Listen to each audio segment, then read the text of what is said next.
Hey guys, Sarah the wife here with Bulldog, sitting here with my girl Pot Pie, aka Large Marge. Today I'm going to talk to you about 10 of the most frequently asked questions about raising backyard chickens. Let's go.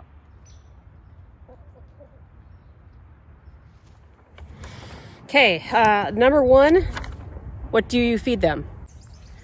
It's pretty easy. You know, places like Petco, Tractor Supply, chicken layer feed, even like Fleet Farms and stuff, really easy to find. These are, and it's not expensive food either. So the white in here, we have ground up oyster shells, and inside this can is just a basic layer feed. That's basically all you need to get started. You can feed them other things too. You can also supplement scratch, which is usually in the next pallet over from the layer feed. And that's kind of a mixture of like corn and grains and mealworms and stuff like that. That would be like as a treat. You also can feed them table scraps too. And this is kind of where it gets really fun. There's actually quite a bit that they can eat. So not only your fruits and vegetables, but we've given them pizza crusts. Pot Pie will kill the other chickens if we have a Cheddar Bay biscuit from Red Lobster in a to-go box. She loves those. Any kind of bread, hot dog buns. They went nuts for French fries from McDonald's once too. And they'll even eat things like meat too, like leftover breakfast sausage and things like that. You know, they are omnivores, so they do eat earthworms and different kinds of bugs in addition to organic stuff and plants and things like that too. What you don't want to feed them, I've heard avocado is a no-no. We've never tried it, we never will. And I've also heard you should steer clear of citrus things like oranges. Other than that, they eat quite a bit. They're pretty much a garbage disposal. Number two, how do you house them in a backyard in the city? Pretty simple. So we ended up inheriting this from somebody that was on a farm that was moving, and they had a few of these because they had way more chickens than we did. But there are several options online. I've seen chicken coops on Wayfair. You could probably go on, hardware store websites and things like that. The run we built ourselves, my husband and I. He kind of came up with the design, and we basically just wanted a nice outdoor area outside of the coop, because they're really only in the coop to sleep or lay eggs. Then we have a safe area for them to be in if we're not around or anything like that. You can also buy runs or make them yourselves. It's up to you depending on your situation, how many chickens you have, and so on.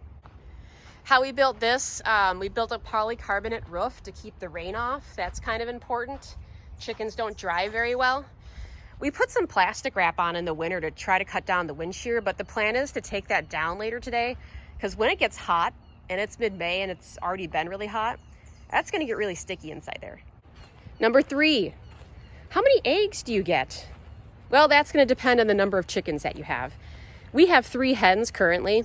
2 are daily egg layers. One's like an every 3rd or 4th day egg layer. But it's typically 1 egg per chicken a day. So we have 3 chickens. At most, we'll only get 3 eggs in a day. Most times it's just 2. All right, so I'm checking for the first time today. And look, we actually do have 3 eggs today. So that's pretty good news. Our chickens did continue to lay into the winter as well. They still were laying once a day, even with the daylight hours getting shortened. So 3 eggs, that's pretty awesome. Oh, look at the Pot Pie. She just sunbathing herself. Oh, am I disturbing you? Number 4, how many chickens should I get? Well, that really kind of depends on your situation here. Where we live, the city gives you a maximum of 4 hens, 0 roosters. Other areas don't allow you to have any, and some really don't have any kind of regulation on. Another thing you're going to have to consider is how much time you're going to want to put into these. If you're going to want a dozen chickens or a dozen hens, you're going to have to get a much bigger coop and probably spend a lot more money on feed and care and maintenance. So if you want to start off with just 2 or 3, completely reasonable, and then decide if chicken farming is right for you. Number 5. Do I need a rooster? You don't. But in all seriousness, if you do want a rooster, you're really only going to want a rooster if you want to have chicks. Otherwise, they're pretty loud and boisterous, and they can get pretty mean with the hens. Our city won't even allow roosters, so that decision's been made for us. But you don't need a rooster. You can have just hens and still get eggs. You do not need a rooster to get eggs from the chickens. Number 6. What do you do when they get sick? That's a really good question, and that's going to depend on where you live and how close you are to an exotics doctor. Your standard veterinarian will not see birds. You'll have to go to a veterinarian clinic that has an exotics doctor on staff, or possibly a farm doctor. We live in the first tier suburbs of Minneapolis, so as you can imagine, there's not many farm doctors around. And unless you want to send them to the university, but that could be big bucks. Currently, one of our chickens does have a butt ouchie. It's called a prolapsed vent. Basically, they lay eggs and poop out of the same hole, and a prolapsed vent kind of is like a hemorrhoid that's hanging out of their butt. I Googled it, and I called around with a bunch of vets yesterday. Nobody can really see a chicken unless you want to take her to the emergency room, where they may or may not really be able to help you. Their best bet is to try to get on any kind of social media page with chicken farming, talk to other people who have chickens, get advice from them. A lot of these veterinarian clinics will not give you advice over the phone for liability issues, so it's best just to talk to somebody who's had experience with chickens before. I called one of my husband's friends' wives, and she kind of basically has been talking me through how to care for her butt ouchie, wash her fanny off. It gets kind of graphic. I won't show you any pictures, and I'll do you a solid, but push it back in, maybe try to get her separated from the chickens, and it can heal itself. There's a variety of things that can go wrong with your bird, though. So that's one thing to consider before getting backyard chickens, is you may end up having to euthanize them or take them to the vet if they get sick. Number 7, ranging from a dog to a hammer, just how smart/dumb are chickens? Well, they kind of have a group mentality. As you can see, they all kind of try to eat and drink in the same area. And they aren't that bright sometimes. They forget where the door is or what side of the run that the door is on. Pot Pie's the black one, and the one to her left is Parmesan. They'll do anything for food, so if you need to get them in the run, maybe a storm's coming and you want to get them locked up for the night, all you gotta do is throw some pieces of bread in there, and they're in there. The one on the right, though, that has a little bit of gold in her, that's Noodle. And she's kind of the smart one. So Noodle will not fall for that. If I start throwing bread on the run, she starts running the opposite direction because she wants to stay out and run around still. We do let our chickens free range in our backyard just because we think it makes them happier. But she will not fall for that. In fact, I think she is pretty smart. I've seen her chase off squirrels, other birds. She kind of is the protector of all of them. They do still have personalities, though, so they are still a little bit intelligent to have individual personalities.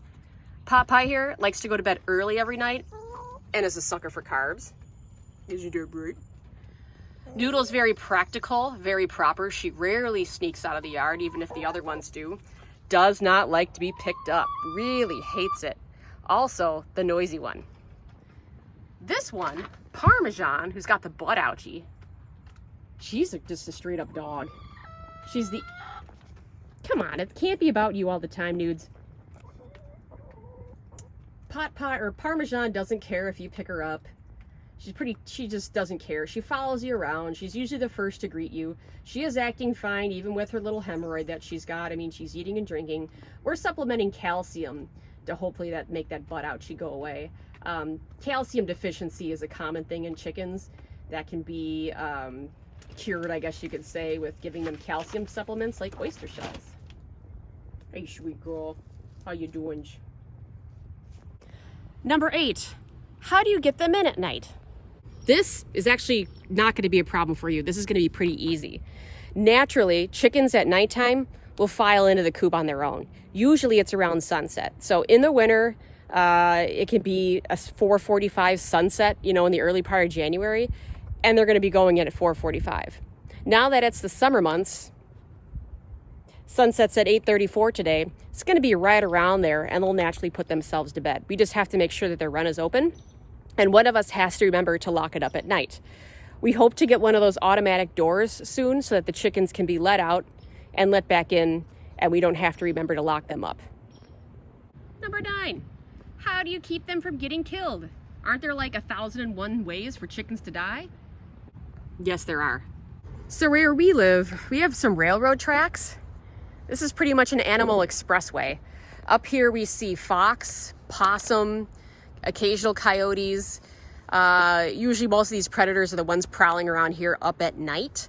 We also have neighborhood dogs on the loose. We have eagles and hawks. We have raccoons in the neighborhood. All of these animals will attack and try to kill a chicken. So what we did when we constructed this run, because the coop is pretty well secure, and we have a latch system that we use to latch the door at night. So we have a latch here. We throw a carabiner in there so that this won't accidentally open, say, with wind or something. We screen the entire thing in from top to bottom. In addition to that, underneath here, we actually buried this fencing or wire mesh about up to here, underground about 2 feet. Because there are animals like possums and raccoons that will actually dig down underneath to try to get inside the chicken run to get a chicken. So you got to think like an animal would. You know, obviously, again, the polycarbonate roof, this helps protect against aerial predators. But if you're like us and you want to free range your chickens, you're just going to have to accept that this is going to be a risk that you're going to have to take. You can't cover your backyard with a roof, so aerial predators will always be a threat. We decided that the benefits of free ranging the chickens in our backyard outweighs the risks. And during the day, the risks are pretty low, as most of the nighttime predators like to attack chickens. We do have some fencing up around our backyard, if you can kind of see that.